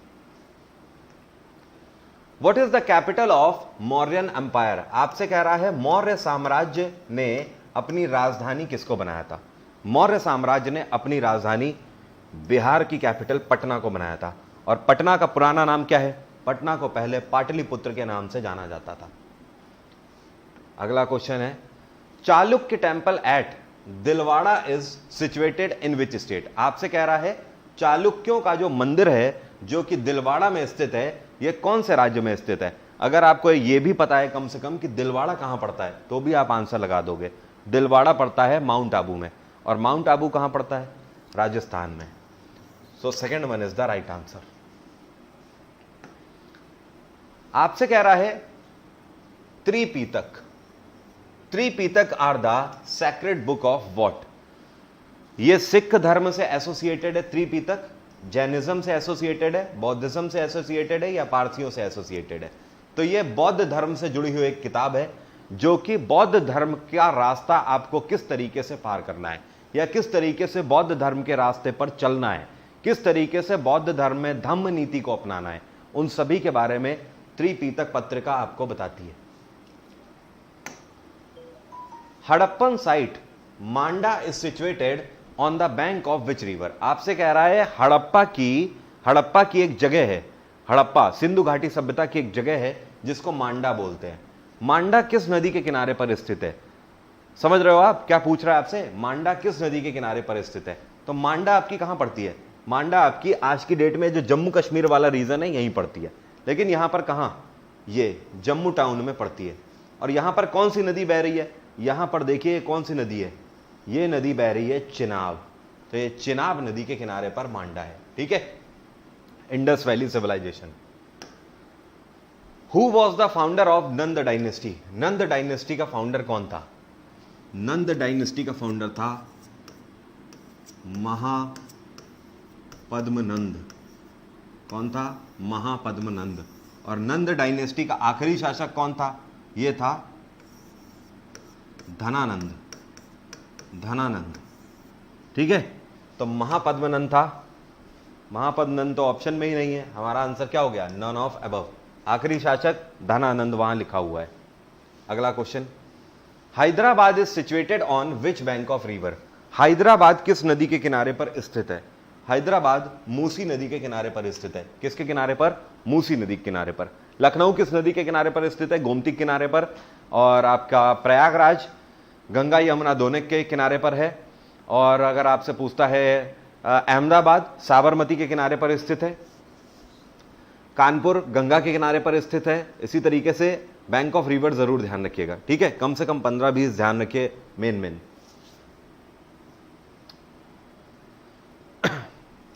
Next question है, who led the cabinet mission of 1946? 1946 में जो भारत में कैबिनेट मिशन आया था, इसकी अध्यक्षता किसने करी थी? इसको लीड किसने किया था? इसको लीड किया गया था सर पथिक लॉरेंस के द्वारा। किसके द्वारा? Sir Pethick Lawrence. वैसे जो कैबिनेट मिशन आया था इसमें कितने मेंबर थे? इसमें 3 मेंबर थे। एक था सर स्टैफोर्ड क्रिप्स, दूसरे थे एवी अलेक्जेंडर और तीसरे थे सर पथिक लॉरेंस। इनको हटा दो, ये थे ही नहीं। तो इन तीनों में लीडर कौन थे? लीडर थे sir Pethick Lawrence. Okay, which of the following river is west flowing? आपसे कह रहा है इनमें से कौन सी नदी है जो कि वेस्ट की तरफ बहती है। तो चलिए देखते हैं। ये है हमारा भारत, गोदावरी। गोदावरी आपकी इधर से बहती है, ये। ठीक है, और गोदावरी ये जो बह रही है ये किधर की तरफ बह रही है? ऐसे, माफ करिएगा, एक सेकंड रुकिएगा। गोदावरी आपकी ये बह रही है ऐसे। ठीक है, यमुना ये आपकी ऊपर बह रही है ऐसे, गंगा के साथ आगे आके मिल जाती है। ब्रह्मपुत्र और ऊपर से आएगी, बिल्कुल बाहर से निकलती हुई अरुणाचल प्रदेश से एंटर करेगी, आसाम से होती हुई इधर गिर जाएगी। और चिनाब, चिनाब आपकी ये है ऊपर जम्मू कश्मीर के पास, ऐसे करके इधर जाएगी। ठीक है, ये आपकी इंडस रिवर में जाके मिल जाएगी। इंडस रिवर की सबसे बड़ी ट्रिब्यूटरी है। तो आप देख लो, ब्रह्मपुत्र ईस्ट की तरफ है, ये ईस्ट हो गया, ये वेस्ट हो गया। ब्रह्मपुत्र भी ईस्ट की तरफ है, यमुना भी ईस्ट की तरफ है, गोदावरी भी ईस्ट की तरफ है। ये सब बे ऑफ बंगाल में गिर रही हैं। और जो चिनाब है ये इंडस में आके मिल रही है, मतलब यही वेस्ट की तरफ बह रही है। तो चिनाब हमारा करेक्ट आंसर हो गया। समझ गए? आप लोगों को मैं सीपीओ के पेपर से पहले और दिल्ली पुलिस के पेपर से पहले मैप प्रैक्टिस भी कराने वाला हूं। मैंने कहा ना, परेशान मत हो, बहुत कुछ सोच रखा है आपके लिए। मैप प्रैक्टिस भी कराऊंगा जम के इस बार। अगला क्वेश्चन है, who was the viceroy at the time of quit India movement? आपसे कह रहा है भारत छोड़ो आंदोलन के टाइम पर भारत के वायसराय कौन थे? भारत छोड़ो आंदोलन मतलब 1942 की बात हो रही है। कौन थे इस टाइम पर? लॉर्ड लिथिंगो थे। कौन थे? लॉर्ड लिथिंगो। 1938 से लेकर 1943 तक ये भारत के वायसराय रहे हैं, लॉर्ड लिथिंगो। अगला क्वेश्चन है, who was the hero of Kakori robbery case? Kakori robbery case जो हुई थी, काकोरी का जो लूट केस हुआ था, ये इसके हीरे कौन थे? काकोरी लूट के केस के लिए एचआरए पार्टी की स्थापना करी गई थी। इसकी स्थापना कब करी गई थी? 1924 में करी गई थी। इसकी स्थापना कहां पर करी गई थी? ध्यान रखिएगा, इसकी स्थापना करी गई थी कानपुर में, एचआरए की। ठीक है, और ये सारा प्लान एग्जीक्यूट किसके द्वारा किया गया था? ये किया गया था, बता सकते हो किसके द्वारा? बटुकेश्वर दत्त, भगत सिंह, अशफाक उल्लाह खां या राम प्रसाद बिस्मिल? जल्दी से कमेंट बॉक्स में लिखकर बताइए। काकोरी रॉबरी केस, कुछ लोग राम प्रसाद बिस्मिल बोल रहे हैं, कुछ लोग बटुकेश्वर दत्त बोल रहे हैं। वैसे मैं आप लोगों को बता दूं, इन चारों ऑप्शन में से सही ऑप्शन कोई है ही नहीं। काकोरी लूट केस के वाकई में अगर कोई हीरो है तो वो कौन है? चंद्रशेखर आजाद। चंद्रशेखर आजाद ने अंग्रेजों की 8 डाउन ट्रेन को लूटा था। और कितना पैसा उससे लूटा था? 8,000 रुपए उस टाइम पे लूटे थे। लेकिन अब जब चंद्रशेखर आजाद आपको ऑप्शन में दे नहीं रहा है, तो ध्यान रखिए कौन कौन था वहां पे। भगत सिंह तो थे ही नहीं वहां पे, भगत सिंह का कोई लेना देना नहीं है। भगत सिंह सीन में आए हैं लाला लाजपत राय की मृत्यु के बाद एकदम से 1928 में। वैसे 1926 में भगत सिंह ने नौजवान पार्टी की स्थापना कर दी थी, ठीक है, लेकिन इस सीन में नहीं थे भगत सिंह, एचआरए में नहीं थे। अशफाक उल्लाह खां इसमें थे, बटुकेश्वर दत्त नहीं थे। तो अशफाक उल्लाह खां मान ले या राम प्रसाद बिस्मिल मान ले, हम लोग मानेंगे राम प्रसाद बिस्मिल को। पूछो क्यों? इसलिए क्योंकि एचआरए की स्थापना ही राम प्रसाद बिस्मिल ने करी थी। यही आपका सेंस ऑफ ह्यूमर कहता है। समझ आई बात? इसको बोलते हैं सेंस ऑफ ह्यूमर से अपने क्वेश्चन को सॉर्ट आउट करना। अगर आपको ऑप्शन में आपका मनपसंद जो आपको आंसर पता है नहीं दिया हुआ है, तो आपको क्वेश्चन के हिसाब से जाना पड़ेगा, क्योंकि ऑब्जेक्टिव क्वेश्चन का मतलब ही यही होता है। वहां पर आपकी मनमर्जी नहीं चलेगी, वहां पर एग्जामिनर की मर्जी चलेगी। एग्जामिनर चाहता है कि इन चारों में से ही आप सही आंसर ढूंढो, तो आपको वही करना पड़ेगा। समझ रहे हो बात को? अपने विवेक से काम लेना पड़ेगा। अगला question, who is called the profit of new India? आपसे कह रहा है नए भारत के प्रॉफिट कौन कहलाते हैं? प्रॉफिट का मतलब समझते हो? पैगंबर। पैगंबर, नए भारत के पैगंबर कौन कहलाते हैं? नए भारत के पैगंबर कहलाते हैं रामकृष्ण परमहंस। रामकृष्ण परमहंस कौन थे? ये स्वामी विवेकानंद के मेंटर थे। देश बंधु हम लोग किसको बोलते हैं? आपसे कह रहा है देश बंधु का टाइटल किसको दिया गया? देश बंधु का टाइटल CR दास को दिया गया, चित्तरंजन दास को दिया गया देश बंधु का टाइटल। और CR दास को पता है किस चीज का क्रेडिट जाता है? 1923 में जो स्वराज पार्टी की स्थापना करी गई थी, यह स्वराज पार्टी की स्थापना CR दास के ही द्वारा करी गई थी। CR दास और मोतीलाल नेहरू दोनों ने मिलकर इसकी स्थापना करी थी। नेक्स्ट क्वेश्चन है, in which year NABARD was establish? NABARD की स्थापना कौन से साल में करी गई? नाबार्ड की स्थापना 1982 में करी गई। नाबार्ड का हेडक्वार्टर क्या है? मुंबई। नाबार्ड के इस टाइम पे चेयरपर्सन कौन है? ये हैं गोविंद रजलू चिंताला। गोविंद रजलू चिंताला। इन्होंने अभी कुछ ही टाइम पहले सक्सीड किया है किसको? हर्ष कुमार बनवाला को। हर्ष कुमार बनवाला। अगला question, Cripps mission came to India in which year? आपसे कह रहा है क्रिप्स मिशन भारत में आया कौन से ईयर में? क्रिप्स मिशन 1942 में भारत आया था। और कैबिनेट मिशन कब आया था? 1946 में। अगला question, which of the following except the resignation of attorney general of India? आपसे कह रहा है इनमें से कौन है जो अटॉर्नी जनरल ऑफ इंडिया का रेजिग्नेशन एक्सेप्ट करता है? या इसको दूसरे तरीके से इस स्टेटमेंट को बोले तो हम ये बोल सकते हैं कि अटॉर्नी जनरल ऑफ इंडिया अपना त्याग पत्र किसको देता है? क्योंकि अटॉर्नी जनरल ऑफ इंडिया को राष्ट्रपति अपॉइंट करता है, इसलिए वो अपना त्याग पत्र भी राष्ट्रपति को ही देगा। इसलिए third one is the right answer. Attorney general of India के लिए आर्टिकल कितना है हमारे संविधान में? 76। Who is known as the grand old man of India? आपसे कह रहा है भारत का ग्रैंड ओल्ड मैन किसको बोलते हैं? भारत के ग्रैंड ओल्ड मैन के रूप में दादा भाई नेहरूजी को जाना जाता है। दादा भाई नेहरूजी ने इंडियन नेशनल कांग्रेस की कौन सी मीटिंग की अध्यक्षता करी थी? इन्होंने दूसरी मीटिंग की अध्यक्षता करी थी। जिस मीटिंग की इन्होंने अध्यक्षता करी है वो 1886 में कहां हुई? कलकत्ता में हुई थी। कलकत्ता। अगला question, which city is known as city of lakes? आपसे कह रहा है झीलों का शहर किसको बोलते हैं? झीलों का शहर बोलते हैं उदयपुर को। यहां पर एक क्वेश्चन आपसे कई बार और पूछ देता है, आपसे पूछ देता है country of canal. Country of canals मतलब नहरों का देश किसको बोलते हैं? नहर जानते हो ना, नहरों का देश किसको बोलते हैं? तो ध्यान रखिएगा, नहरों का देश हम लोग बोलते हैं पाकिस्तान को। दुनिया में सबसे ज्यादा नहरें पाकिस्तान में हैं, उसके बाद भी पानी की इतनी किल्लत है। We celebrate education day on which date? आपसे कह रहा है हम लोग शिक्षा दिवस किस दिन मनाते हैं? शिक्षा दिवस हम लोग 11 नवंबर को मनाते हैं। पूछो क्यों मनाते हैं? पूछो क्यों मनाते हैं? बॉडी कौन बोला? कौन बोला बॉडी? 11 नवंबर को क्यों मनाते हैं? ध्यान रखिएगा, 11 नवंबर को शिक्षा दिवस इसलिए मनाते हैं क्योंकि मौलाना अबुल कलाम आजाद का जन्मदिन होता है। अगला क्वेश्चन खुद पढ़िए और आंसर करिए जल्दी से। अगला क्वेश्चन खुद पढ़ के आंसर करिए।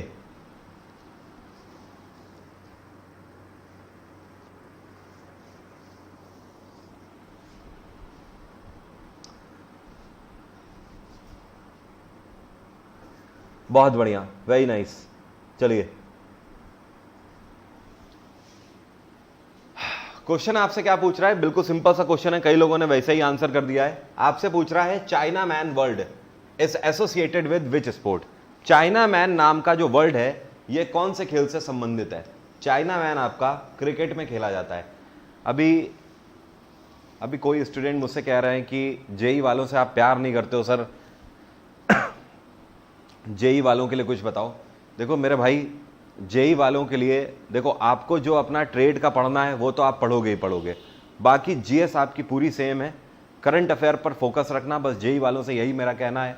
देखो जब भी मैं एसएससी पढ़ा रहा हूं तो एसएससी का कोई भी पैरामीटर हो, जीएस का कोई भी आप ले लो, एसएससी का एग्जाम, चाहे सीजीएल हो, सीएचएसएल हो, एमटीएस हो, सीपीओ हो, कोई भी हो, आपको ये तो पता होगा ना कि जीएस नहीं बदलती है। इवन कई बार ऐसा भी हुआ, जैसे 2018 का आप पेपर देख लो, 2018 में सीजीएल में जीएस आसान पूछी थी और सीएचएसएल में 10+2 में मुश्किल पूछ दी थी, ज्यादा टफ क्वेश्चन थे वहां पर, तो कुछ नहीं कह सकते। लेकिन हाँ इतना पता है कि जो जीएस चलेगी वो एसएससी के लिए पूरी जीएस चलेगी, ठीक है। वो आपकी एमटीएस में भी काम आएगी, जेई में भी काम आएगी, और आपकी 10+2 में भी और सीजीएल में भी, हर जगह काम आने वाली है। बेफिक्र होके यहां से आप जीएस पढ़ो, आपका कल्याण ही होगा, परेशान मत हो, आके बोलोगे सर मजा आ गया, ठीक है। बस करंट अफेयर पे फोकस रखो। मैं बार बार इसीलिए आपको डेली बोल रहा हूं कि दोस्तों करंट अफेयर का जो वेटेज है ये 25 से 30% है। करंट अफेयर पे आप में से जो ध्यान नहीं देगा, हिस्ट्री पॉलिटी में चाहे जितना ध्यान दे लो कुछ नहीं होने वाला, क्योंकि यार खुद सोच के देखो 25 से 30% अगर करंट अफेयर पूछी जा रही है तो यार पढ़ना तो पड़ेगा ना, उसको इग्नोर नहीं कर सकते ना।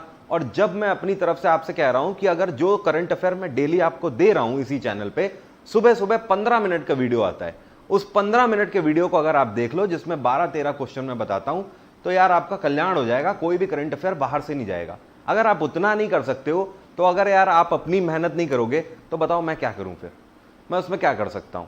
मेरा काम है कंटेंट देना, मेरा काम है मेहनत करना। मैं सुबह 4 बजे उठ के आपको करंट अफेयर दे रहा हूं, आप उसको पूरे दिन में कभी भी पढ़ो। अगर आप फिर भी नहीं पढ़ रहे हो तो यार फिर अपने दुश्मन हो यार खुद, आप समझ रहे हो। तो ऐसा मत करो यार, करंट अफेयर जरूर पढ़ो, बार बार कह रहा हूं, ठीक है। सभी से करंट अफेयर जरूर पढ़ो। विच of the following had established all India depressed class federation, माफ करिएगा इसके ऊपर ये लिख गया, आपसे कह रहा है इनमें से कौन व्यक्ति हैं जिन्होंने all India depressed class federation की स्थापना करी हुई है? ये है B R Ambedkar. B R Ambedkar ने 1930 में all India depressed class federation की स्थापना करी थी, दलितों को उनका अधिकार दिलाने के लिए, ठीक है। और बी आर अम्बेडकर के ही द्वारा 1935 में एक और पार्टी की स्थापना करी गई जिसका नाम था इंडिपेंडेंट लेबर पार्टी। तो इनकी ये दोनों पार्टी ध्यान रखिएगा, एक तो all India depressed class federation B R Ambedkar, दूसरा इंडिपेंडेंट लेबर पार्टी 1935, एक 1930 दूसरी एक 1935। Second Portuguese who had come in India, आपसे कह रहा है देखो पहला पुर्तगाली तो सबको पता है, पहला पुर्तगाली वास्को डा गामा था, 1498 में आया था।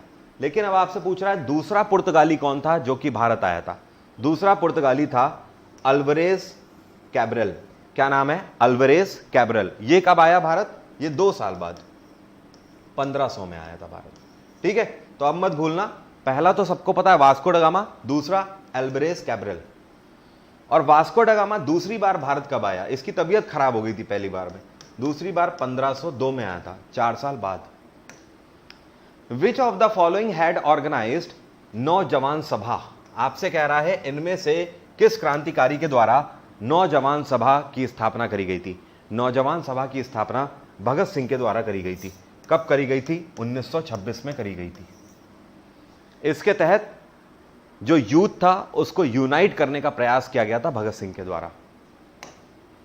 हु सेड समूचा भारत एक विशाल बंदी गृह है, इनमें से कौन सा क्रांतिकारी है जिसने यह स्टेटमेंट दिया है समूचा भारत एक विशाल बंदी गृह है? यह स्टेटमेंट दिया गया है किसके द्वारा? CR दास के द्वारा, चितरंजन दास के द्वारा। विच of the following technology is associated with third generation of computer, computer की कितनी जनरेशन है? कंप्यूटर की 5 जनरेशन है। पहली जनरेशन की टेक्नोलॉजी कौन सी है? यह है वैक्यूम ट्यूब। कौन सी? वैक्यूम ट्यूब सबसे पहले यूज होती थी। दूसरी जनरेशन में क्या यूज होने लगे? ट्रांजिस्टर यूज होने लगे, ठीक है।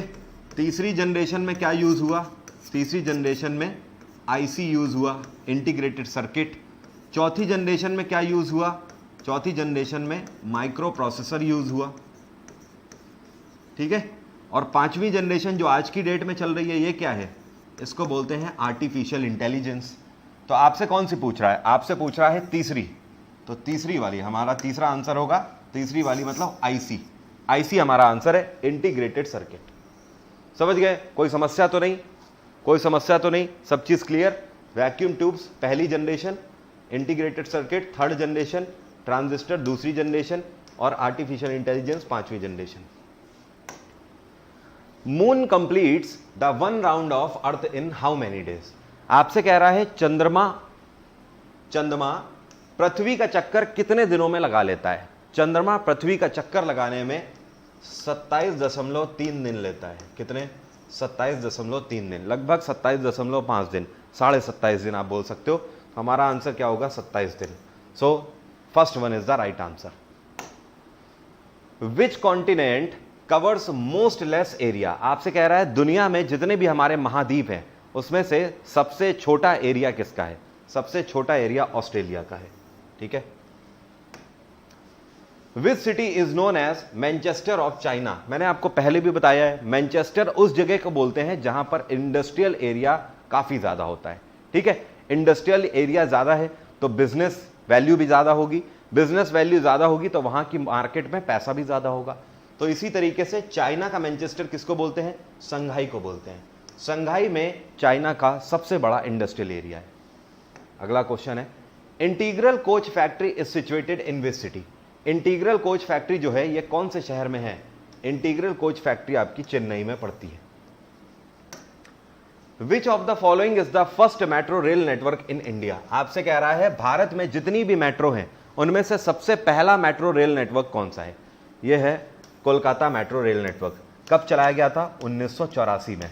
आज के पूरे 100 क्वेश्चन हो चुके हैं और आज से आपके ल्यूसेंट में पूरे 1000 क्वेश्चन कंप्लीट हो चुके हैं। अभी मैं आपको बता देता हूं रात में 10 बजे मैं कहां पर क्लास ले रहा हूं और आपको क्या करना है। इधर आ जाइए। ये वाला गाना सुना है आपने? मैंने अभी नहीं सुना है, अब आज सुनूंगा। आपको क्या करना है? YouTube पे जाना है और YouTube पे जाना है, एक चैनल है जिसका नाम है UNACADEMY, Unacademy live. Unacademy live पे जाइएगा और अनअकैडमी लाइव SSC एग्जाम वाले चैनल पे क्लिक करिए। यहां से देखिए मेरा सेशन आपको ऊपर से ही दिख गया। ये देखिए, ये यहां पर सेशन लगा हुआ है, मेरी फोटो भी लगी हुई है। Current affair part second best 100 question, Delhi police के लिए, CPO के लिए, CHSL के लिए। इसको क्लिक करिए। यहां पर सेट रिमाइंडर का ऑप्शन है। देखिए 3 घंटे बाद क्लास लगी हुई है, रात 10 बजे ये क्लास लगी हुई है। सेट रिमाइंडर का ऑप्शन सेट करिए, रात 10 बजे आपको यहीं पर मिलूंगा। इस पर आ जाइएगा, यहीं पर मुलाकात होगी। करंट अफेयर के इंपॉर्टेंट क्वेश्चन कराऊंगा, ठीक है। आज की बात यहीं तक। वीडियो को दबा के शेयर मारो यार। और कल के लिए मैं टेलीग्राम पे मैसेज छोड़ दूंगा, लिंक छोड़ दूंगा। कल इसी चैनल में क्लास होगी, लेकिन रात 9 बजे होगी। पूरी हिस्ट्री रिवाइज कराऊंगा, ठीक है। आज की बात यहीं तक। Bye bye, take care, have a nice day. ख्याल रखें अपना, पढ़ाई करते रहिए। जय हिंद।